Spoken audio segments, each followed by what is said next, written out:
OCD इतनी खतरनाक, सबसे पहली सीढ़ी तलाक की ओसीडी है, पति पत्नी के बीच में जो लिंग भैरवी के द्वारा पैदा की जाती है। एक जो एनर्जी है लिंग भैरवी के रूप में सृष्टि में, उसके द्वारा जो पैदा की जाती है वो एनर्जी के द्वारा, उसका नाम है ओसीडी, ऑब्सेसिव कंपल्सिव डिसऑर्डर, जो आप में और पत्नी के बीच में, परिवार के सदस्यों के बीच में बहुत ही घोर निराशा और आपके बीच में तनाव उत्पन्न करता है।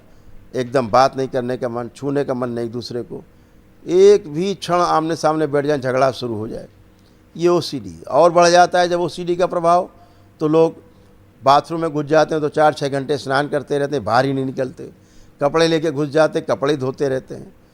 मौका मिल जाता है अगर बाहर निकाला जाए किसी तरह तो बाहर निकलते पहले सबसे पहले फर्श धोनी घर की, 2-4 बार दिन में धो डालनी है, दीवारें घर की धोनी है, छत भी धो डालते हैं, पंखे धो डालते हैं, कूलर धो डालेंगे, एसी, अलमारी, फ्रिज सब धो डालेंगे, रुपया पैसा धो के फिर प्रेस करते हैं, बाद में सुखाते हैं। तो कुछ भी कर सकते, मोबाइल लैपटॉप धोते हैं सर्फ डाल के। मैंने ऐसे केस देखे, मैंने वो भी केस देखे दरबार में जो आए कि मैंने पूछा भयानक सर्दी में, भाई हम तो बनियाइन पहनते हैं सर्दी में, तुम क्यों पहने हो हाफ शर्ट? तो कहे गुरुदेव इसलिए पहने, हम कुछ भी पहन लेंगे, गर्मी वाले सर्दी वाले कपड़े तो सवेरे ही धुल जाएगा वो, फिर तो वो 10 दिन सूखना नहीं है। कोट पैंट धुल जाएगा घरी में स्वेटर धुल जाएंगे। और रजाई ओढ़ते नहीं गुरुजी, हम लोग चादर ओढ़ के काम चलाते हैं। अगर रजाई ओढ़ लें तो अगले दिन रजाई धुल जाएगी। गद्दा बिछाते नहीं, नीचे चादर बिछाते हैं तो चादरें धुल के काम चल जाता है, सूख जाती 2-4 दिन में। तो वो सीढ़ी इतनी भयानक होती बढ़ती जाती है जब, तो हर चीज़ गंदी गंदी दिखाई देने लगती है। परिवार का हर व्यक्ति गंदा दिखता है, हर वस्तु गंदी दिखाई देने लगती है और व्यक्ति का जीना मुश्किल हो जाता है और वह व्यक्ति समाज से टूट जाता है, कट जाता है, या तो आत्महत्या करता है या फिर किसी की हत्या करता है। तो ये ओसीडी के कारण तमाम रोग उत्पन्न होते हैं। और ये मैंने देखे कि छुरा रख के महिलाएं खड़ी हो जाती कि चलो स्नान करो। अगर परिवार वाले तगड़े पड़ गए तो छुरा अपने गले में रख लेती कि हम घुसेड़ लेंगे, नहीं तो स्नान करो। कुल मिला के स्नान करने ही 2-4 बार। बहुत लोग घर में जाते नहीं दिन में डर के मारे, रात पहुँचते हैं, लेकिन रात पहुँच के स्नान जरूर करना पड़ेगा एक बार, पक्का है। ऐसे ऐसे ओसीडी की समस्याएं दरबार में आज एक ही दिन में ये सब नष्ट हुई, किसी में भी शेष नहीं, किसी प्रकार की नकारात्मकता शेष नहीं, किसी के प्रति कोई दुर्भावना नहीं।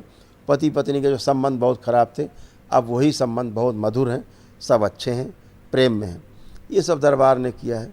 तो इस तमाम गंदगी गई, तमाम ऑटो इम्यून डिजीज़ में आते हैं, जैसे आपका रूमेटिक आर्थराइटिस है, जॉइंट पेन सारे बॉडी में होना, पूरे शरीर से सारे दर्द समाप्त हैं, सारे जॉइंट पेन गए। ये पूरी ज़िंदगी रोग रहता है, चाहे जितनी दवा खाओ, रूमेटिक आर्थराइटिस कभी भी नहीं जाता। दरबार में आपका एक ही दिन में सब नष्ट हुआ है।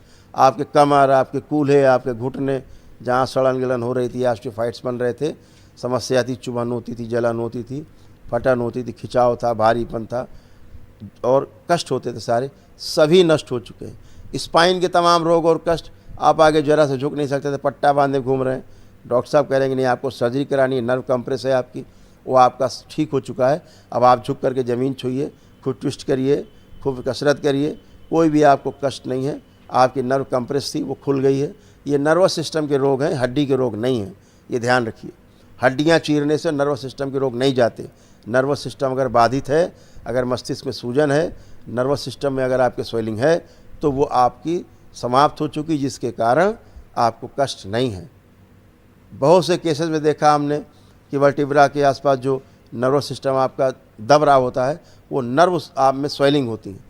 नर्व की स्वेलिंग समाप्त होते ही आपका नर्वस सिस्टम पूरी तरह काम कर रहा होता है और आपको तमाम प्रकार के जो न्यूरो की समस्या होती है वो नहीं होती, समाप्त हो चुकी। जितनी भी न्यूरो की समस्या आपकी थी पूरी तरह से आप सभी में समाप्त हो चुकी है। जो पागलपन जैसा गुस्सा रहता था सब समाप्त हो गया, किसी में कोई गुस्सा उस्सा नहीं, सभी में एक दूसरे के प्रति प्रेम है। हत्या आत्महत्या के विचार नष्ट हुए, सारे जितने आपको कष्ट होते थे, सर्वाइकल स्पॉन्डिलाइटिस आपका नष्ट हुआ, माइग्रेन आपको ख़त्म हुआ, चेस्ट में जो श्वास की बीमारी थी सभी गहरी गहरी सांस लेके चेक कर सकते हैं, कोई अब आपको श्वास दमा की बीमारी नहीं है, एकदम अच्छे, न पेट के कष्ट, कोई भी शरीर में कष्ट आपके शेष नहीं है। बुद्धि बंधी रहती थी, अपने कार्य करने में आलस्य होता था, काम कर नहीं पाते थे, कार्य से उच्चाटन होता था, वो सारा नष्ट हो चुका है। आपका आत्मविश्वास लो था, अब आपका यही कॉन्फिडेंस बहुत ज़बरदस्त है, खूब बढ़ा हुआ है आपका कॉन्फिडेंस दरबार ने आपको ऐसा किया, अब आपको लग रहा है हमें अपना हर काम करना है, जिम्मेदारी से करना है, खूब करना है और खूब करके काम अपने परिवार को हमें स्वस्थ और सुखी रखना है। ये सब आपके अंदर भावनाएं उत्पन्न हुई हैं आपके वैदिक प्रक्रिया के कारण, आपके संकल्प के कारण, आपकी प्रार्थना के कारण ये सब आप में उत्पन्न हुआ है। ऐसे ही आपके बच्चों की पढ़ाई लिखाई में जो मन नहीं लगता था, अब सभी बच्चे खूब पढ़ना चाह रहे हैं। अब आप उनसे उल्टा कापी किताब छीनेंगे कि बहुत हो गया, अब रख दो, खा लो, सो जाओ। बच्चे आपसे छीनेंगे कि हमें और पढ़ना है भी। जो मोबाइल लैपटॉप देखने की नकारात्मक स्मृतियाँ थीं, मोबाइल अब कर लो दुनिया मुट्ठी में, तो सब कुछ मोबाइल में है। बच्चे तमाम गंदगी सीख रहे थे, वो सब नष्ट हुई, सारी गंदगी नष्ट हुई। और मोबाइल लैपटॉप अब आपके बच्चे छू भी नहीं सकते। उनकी तमाम जो अनावश्यक मोबाइल लैपटॉप देखने की स्मृतियाँ थी नष्ट की गई। अब ये मोबाइल लैपटॉप तभी खोलेंगे, देखेंगे जब इनको अपनी पढ़ाई लिखाई से संबंधित कोई विषय वस्तु देखनी होगी। खोलेंगे, देखेंगे, जैसे देख चुके होंगे पुनः से उच्चाटन हो जाएगा और बंद करके रख देंगे। इसलिए अनावश्यक रूप से कभी नहीं देखेंगे। ये सब बच्चों के साथ किया गया। जिन्होंने मांस मदिरा छोड़ने का संकल्प किया है, उनका मांस मदिरा छूट चुका है।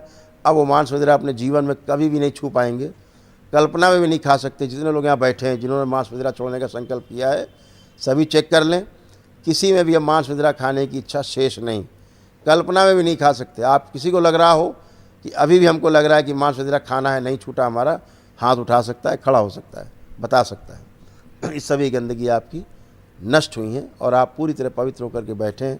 ये आपकी वैदिक प्रक्रिया करने का परिणाम है। ये आपका ईश्वर के प्रति आस्था, विश्वास, श्रद्धा का परिणाम है। ये आपका टोना टोटका, जादू टोना, झाड़ फूक से दूर होने का परिणाम है। आप वहाँ से टूट करके गलत परंपराओं से जुड़े रहने के कारण समस्याएं आती थी, उन परंपराओं से तोड़ करके आपको अलग किया गया है। इसलिए आप अच्छे होकर के बैठे हैं। दरबार की ओर से, बाबा माँ की ओर से, भगवान भोलेनाथ, माता कामाख्या की ओर से आप सभी को बहुत बहुत आशीर्वाद, बहुत स्नेह, बहुत प्रेम कि आप सभी ऐसे स्वस्थ बने रहें, सुखी बने रहें और संपन्न रहें। आप सभी का, आपके परिवार का मंगल हो और कल्याण हो। हरि हरि।